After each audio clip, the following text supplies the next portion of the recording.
masih dalam membahas puasa. Sebelum membahas ke sana, sekali lagi kami sampaikan, apapun yang kami sampaikan di dalam channel-channel kami berusaha menyampaikan edukasi, menyampaikan pembelajaran, mudah-mudahan menjadi salah satu referensi kita untuk mencari sesuatu supaya kita benar-benar bisa menemukan kebenaran yang sejati, yaitu kebenaran Tuhan, bukan kebenaran akal pikiran, bukan kebenaran pribadi ataupun yang lain sebagainya. Makanya kami sampaikan juga, apapun yang kami sampaikan, kami tidak mengklaim sebagai kebenaran mutlak, tapi kami mengklaim apapun yang kami sampaikan ini adalah salah satu bagian dari kebenaran itu sendiri. Nah, kalau kita bahas masalah puasa,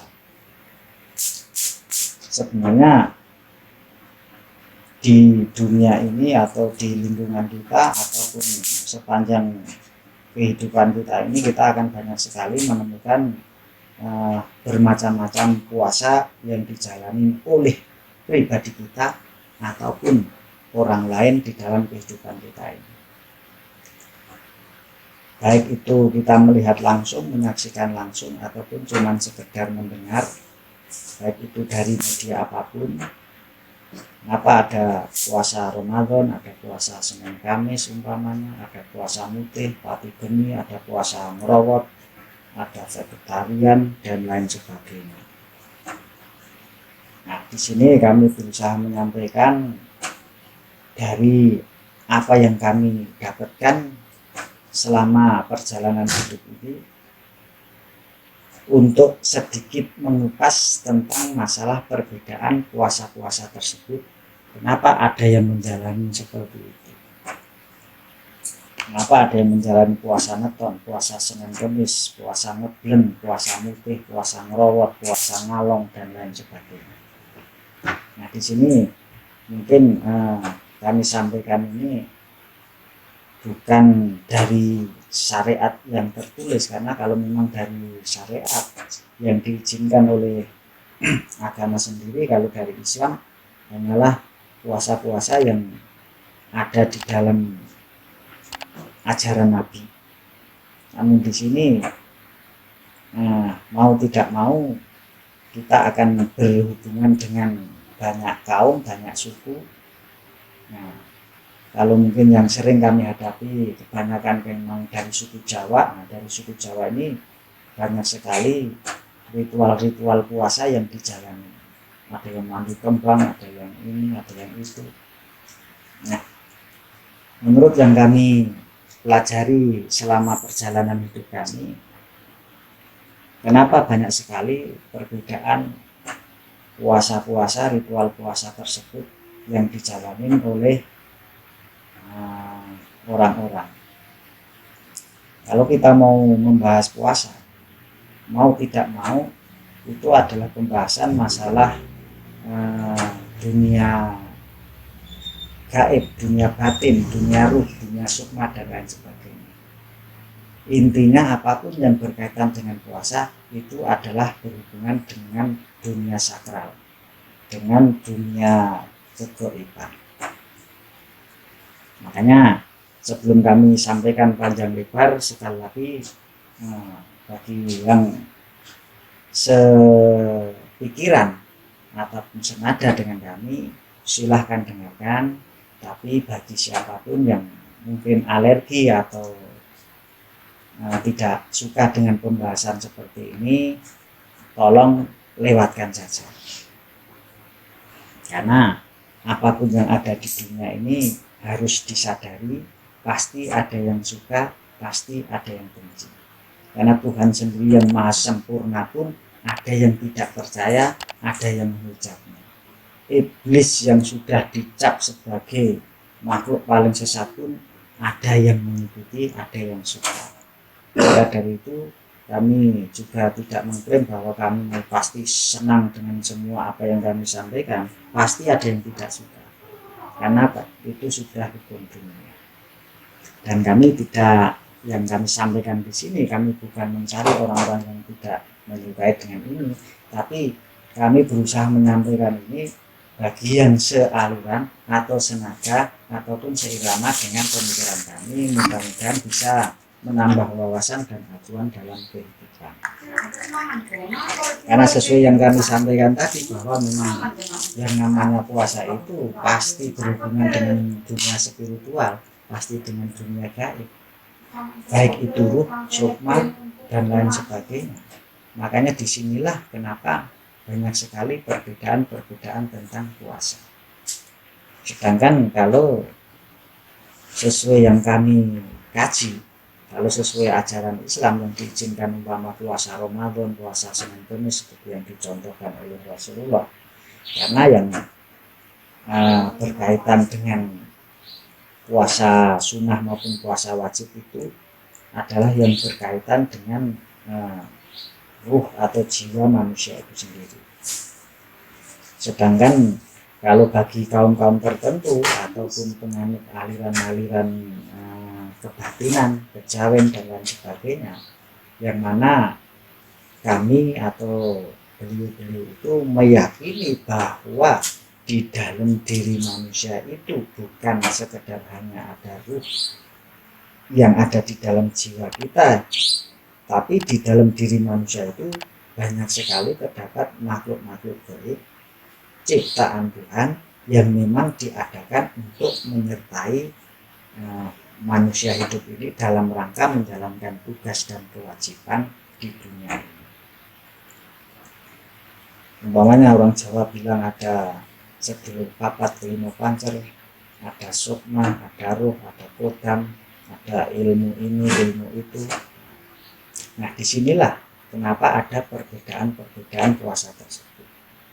Karena pada hakikatnya yang kami pelajari, kalau puasa-puasa wajib yang diajarkan oleh agama itu sendiri itu mengarah kepada satu prinsip, yaitu masalah ruh itu tadi yang berhubungan langsung dengan sang pencipta. Itulah yang ingin diperkuat, karena itulah bagi siapa yang menjalankan puasa-puasa wajib maupun puasa sunnah yang diajarkan oleh agama Islam khususnya,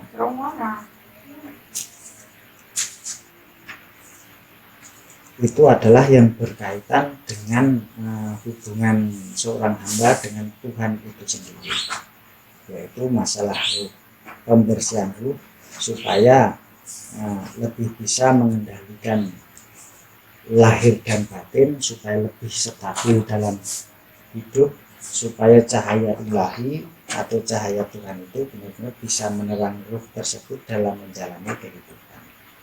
Nah, beda halnya lagi dengan apa yang dijalani oleh saudara-saudara kita dari aliran dunia kebatinan, dunia spiritual. Banyak sekali puasa-puasa yang melengkapi itu semua. Nah, contohnya seperti ada puasa mutih, ada puasa ngerawat, ada puasa ngalong, ada puasa ngebleng, ada puasa pati geni dan lain sebagainya. Nah, masing-masing puasa itu mempunyai tujuan khusus yang berbeda. Kalau seandainya puasa wajib atau puasa sunnah yang disyariatkan itu lebih jauh mengarah kepada kebersihan jiwa, kebersihan ruh. Nah, sedangkan puasa-puasa yang lain itu tertuju kepada gaib-gaib yang lain yang ada di dalam tubuh untuk bisa lebih aktif. Baik itu sedulur papatnya, baik itu sukmanya, baik itu kodam-kodam atau ilmu-ilmu tertentu, supaya kasarannya itu lebih bisa aktif atau diaktifkan dalam rangka membantu jiwa sejati yang ada di dalam ini untuk melaksanakan tugas-tugasnya. Karena masing-masing jiwa tersebut mempunyai makanan khusus yang berbeda-beda. Nah, bisa diibaratkan dari ritual-ritual puasa, mandi dan lain sebagainya, itulah makanan-makanan ibaratnya untuk mengaktifkan kepada raga-raga halus yang ada di dalam tubuh manusia itu untuk bisa aktif sehingga bisa berfungsi sebagaimana tugas dan kewajibannya masing-masing. Karena masing-masing diadakannya gaib-gaib yang ada di dalam tubuh manusia itu mempunyai tugas yang berbeda-beda. Karena itulah puasanya pun atau ritual-ritualnya pun berbeda-beda sesuai masing-masing gaib yang ada di dalam tubuh manusia itu sendiri. Tapi pada prinsipnya insya Allah mudah-mudahan kalau memang segala sesuatu yang dilakukan itu tergantung daripada niat dan tujuan, maka bisa dibilang inna malik niat, tergantung niatnya. Ketika kita melakukan segala sesuatu itu ritual, umpamanya niatnya itu adalah untuk ketuhanan, maka yang akan kita dapatkan adalah segala sesuatu yang berkaitan dengan ilmu ketuhanan. Tapi apabila ritual itu kita lakukan dengan niat keduniaan atau niat keiblisan atau niat kesetanan, maka apa yang akan kita dapatkan hanyalah apa yang kita usahakan. Makanya di sini kami bukan merujuk ke satu bab kebaikan ataupun keburukan, namun di sini adalah memberikan sedikit pengetahuan kami, mudah-mudahan bisa menjadikan tambahan dalam kita berpikir. Nah itu tadi, seperti puasa itu tadi ya tergantung niatnya. Kalau memang niat kita itu untuk mengaktifkan kegaiban-kegaiban yang ada di dalam tubuh manusia atau di dalam tubuh kita itu untuk menyatu, untuk mendapatkan ilmu ketuhanan dalam ilmu kebaikan, dalam hal ilmu Khalifah Ur-Rasyidin, Khalifah di atas bumi, memimpin bumi ini, ya yang akan kita dapatkan adalah kedamaian. Ibaratnya itu kita akan menemukan pola pikir untuk bisa menyambung silaturahim, menyambung persaudaraan dengan siapapun. Tapi kalau niat kita itu adalah untuk keburukan, untuk katakan untuk santet, untuk pengasihan, untuk yang lain, yang pada prinsipnya itu adalah untuk kepentingan kita pribadi, nah yang akan kita dapatkan ya hanya apa yang kita inginkan itu tadi, dan laknat Tuhan itulah yang maha luar biasa, yang kita akan mendapatkan segala sesuatu itu berlipat ganda, tidak hanya apa yang kita usahakan itu, namun sudah dijanjikan akan dilipat gandakan apapun yang kita usahakan. Maka dari apa yang kami sampaikan ini, kami hanya punya maksud dan tujuan, perbaikilah niat kita sebelum kita melakukan segala sesuatu. Tentukan dulu jati diri kita sebelum kita melakukan ritual apapun itu. Karena pada prinsipnya yang membuat sesat ataupun mendapat petunjuk itu adalah dari niat kita sendiri. Kalau jalan kita itu yang menentukan adalah Sang Pencipta. Ketika kita melakukan tujuan mulus, niat ikhlas karena ingin mendapatkan rahmat Sang Pencipta ini, kalau seandainya jalan kita ternyata tidak sesuai dengan jalan Tuhan, Tuhanlah yang akan menghentikan langkah kita. Jadi jangan pernah mengkhawatirkan itu. Nah, dari apa yang kami sampaikan itu tadi, mungkin bisa menjadi rujukan. Mungkin banyak sekali selama ini yang mengklaim bahwa siapa yang belajar ilmu tanpa guru itu sesat dan menyesatkan. Sebenarnya kalau banyak orang mengatakan belajar ilmu tanpa guru itu sesat dan menyesatkan, itu juga tidak salah, tapi juga tidak 100% benar. Karena memang sesat atau menyesatkan ataupun mendapat petunjuk itu adalah dari masing-masing pelaku perjalanan spiritual itu sendiri. Apapun yang terjadi itu adalah sesuai dengan niat dan tujuan awal. Karena kalau memang tujuan dan niat kita itu adalah kebaikan, ternyata apa yang kita langkahkan itu adalah keburukan, Tuhan sendiri atau alam sendiri yang akan menghentikan langkah kita. Nah, Makanya kalau memang banyak yang bilang belajar guru tanpa ilmu itu sesat, nah bagaimana dengan Nabiullah Ibrahim? Nabi Ibrahim ketika mencari Tuhannya tidak mendapatkan pembimbing, tapi jiwanya lah yang membimbing untuk menemukan Tuhannya dengan mendatangi gunung, dengan mendatangi laut, dengan mendatangi sungai, dengan mendatangi batu, dan lain sebagainya. Sampai akhirnya bisa menemukan Tuhan itu sendiri tanpa dibimbing atau dibimbing oleh guru, tapi yang membimbing adalah jiwa. Nah, makanya dari apa yang kami sampaikan tadi mungkin bisa menjadi rujukan bagi saudara-saudaraku dimanapun semua yang ingin ibaratnya itu karena tidak bisa belum menemukan yang dianggap bisa membimbing dia atau disebut tidak atau belum menemukan guru tuduh, jangan khawatir. Yang paling utama yang harus diperbaiki adalah yang penting adalah niat kita. Tapi selain niat itu kita juga harus mencari di dalam diri kita, di dalam pikiran kita tentang apa yang akan kita tuju dan kita cari.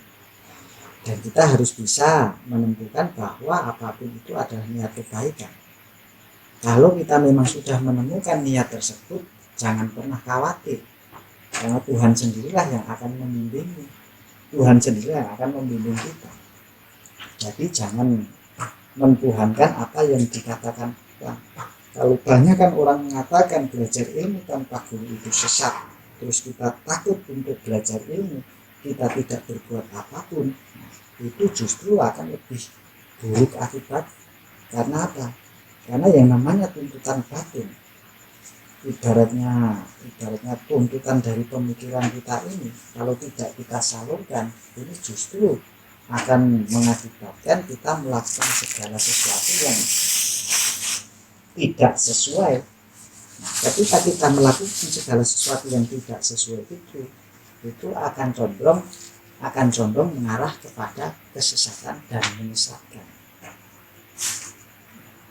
Karena memang banyak sekali yang mengatakan dimanapun itu berada bahwa orang yang melakukan atau belajar ilmu, apalagi ilmu yang bersifat dengan dunia spiritual, dunia kebatinan, tanpa guru itu bisa sesat dan menyesatkan. Nah, di sini dengan hukum tersebut apabila kita mau berpikir segala sesuatu tergantung niat. Kalau kita memang niat karena Tuhan, niat karena Allah, tapi kita terus menggembleng lahir dan batin kita untuk menuju Tuhan itu sendiri, disitulah kita akan menemukan kebenaran. Karena kebenaran itulah yang akan menunjukkan atau menuntun kita ke arah jalannya sendiri. Karena untuk menemukan kebenaran itu, Tuhan itu tidak kekurangan jalan untuk membimbing siapapun bagi orang-orang yang ingin mendekat kepada Sang Pencipta Alam.